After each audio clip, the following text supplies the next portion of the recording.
Vulnerability management life cycle. Okay.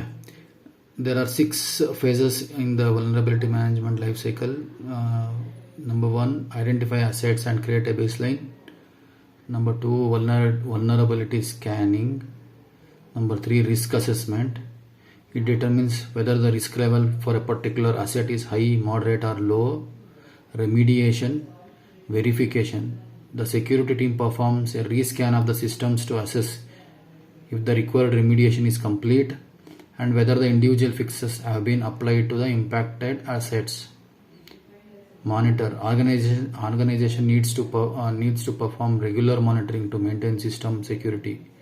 They use tools such as IDS, IPS, and firewalls. Continuous monitoring identifies potential threats and any new vulnerabilities that have evolved. As per security best practices, all phases of vulnerability management must be performed regularly.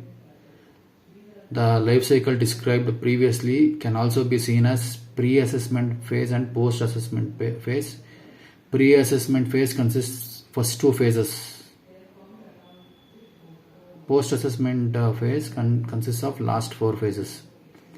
Steps involved in vulnerability scanning or assessment: examine and evaluate physical security, check for misconfigurations and human errors, run vulnerability scans using tools, select type of scan based on organization or compliance requirements, identify and prioritize vulnerabilities, identify false positives and false negatives, apply business and technology context to scanner results, perform OSINT information gathering to validate the vulnerabilities, create a vulnerability scan report.